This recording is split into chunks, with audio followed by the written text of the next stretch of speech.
से जुड़ी ये बड़ी जानकारी है। देवरिया जेल से अतीक ने उमेश पाल की हत्या की साजिश रची।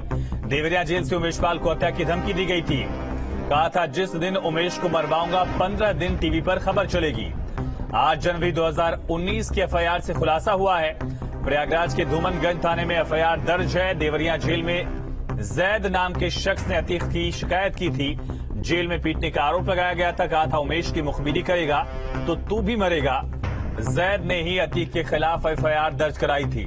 अतीक के गुर्गे जैद का अपहरण करके जेल ले गए थे। जैद और उमेश पाल मिलकर प्रॉपर्टी का काम करते थे। तो एक लंबी प्लानिंग के साथ क्या उमेश पाल की हत्या की गई, ये बड़ा सवाल उठ रहा है, क्योंकि उमेश पाल की हत्याकांड को लेकर पहले ही अतीक ने कहा था कि जिस दिन हत्या करवाऊंगा 15 दिन तक टीवी पर खबर चलेगी। तो देवरिया जेल से उमेश पाल को हत्या की धमकी दी गई थी और जैद जिसका अपहरण करके जेल में जिससे मारपीट की गई थी, उसी के बाद दरअसल अतीक को शिफ्ट भी किया गया था गुजरात की साबरमती जेल में। उस पूरी घटना को लेकर भी अब बड़ा खुलासा हुआ कि क्या एक लंबी प्लानिंग के साथ उमेश पाल की हत्या की गई है, क्योंकि अब तक पुलिस के हाथ खाली एक तरह से सिर्फ 2 शूटर्स का एनकाउंटर हुआ है। संवाददाता मानवेंद्र प्रताप सिंह हमारे साथ लाइव कनेक्ट है प्रयागराज से। क्या मानवेंद्र, एक लंबी प्लानिंग की गई थी? एफआईआर में किन पहलुओं का जिक्र है जो 2019 में जैद ने शिकायत दी थी?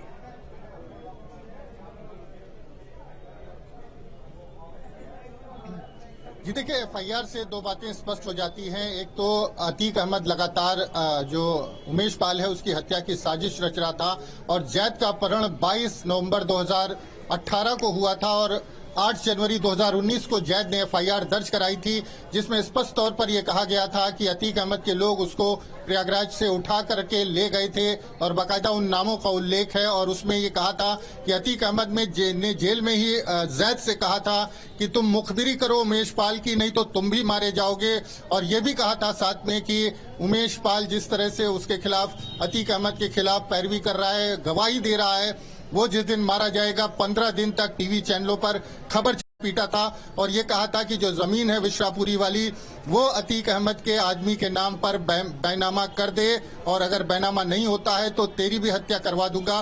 तो स्पष्ट तौर पर इन सारी बातों का उल्लेख जैद ने अपनी एफआईआर में किया है, जिसकी एक्सक्लूसिव कॉपी हमारे पास है। और जिस तरह से पूरे मामले में परत दर परत खुलासा हो रहा है, पूरी तस्वीर जो है स्पष्ट होती जा रही है कि अतीक अहमद गैंग सालों से उमेश पाल के पीछे लगा हुआ था और जो तमाम एफआईआर दर्ज होती गई, बावजूद इसके उमेश पाल को आखिर 24 फरवरी को अपनी जान से हाथ धोना पड़ा। तो जो एफआईआर में दर्ज है कि 22 नवंबर 2018 को ही अतीक अहमद ने कह दिया था कि उमेश पाल जिस तरह से गवाही दे रहा है, जिस दिन उसको मरवा दूंगा 15 दिन तक नेशनल टीवी पर खबर चलेगी।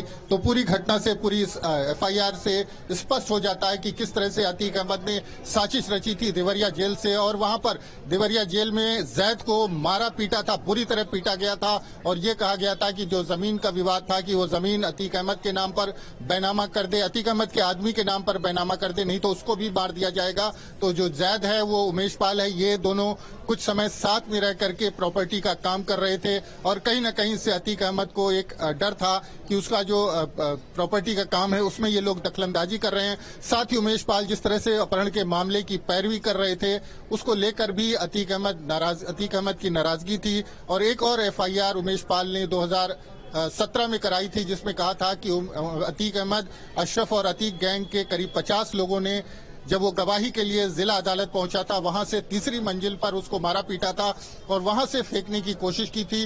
जो साजिश दर साजिश और परत दर परत जब तस्वीर सामने आ रही है तो स्पष्ट हो रहा है कि किस तरह से अतीक अहमद उमेश पाल की इस आरोप में दम कितना लग रहा है एफआईआर की अगर बात की जाए? हमले हुए, मुकदमे हुए, एफआईआर हुए। बिल्कुल एक बड़ा सवाल बिल्कुल उठ रहा है। मानव, तमाम जानकारी के लिए बहुत शुक्रिया आपका। तो इस पूरे मामले को लेकर देवरिया जेल में ही क्या साजिश रची गई थी, ये सवाल उठ रहे हैं और एक बड़ा मामला, क्योंकि इसको लेकर जैद से पहले ही अतीक ने जो बातें कही थी, क्या वो अब सच साबित हो रही हैं?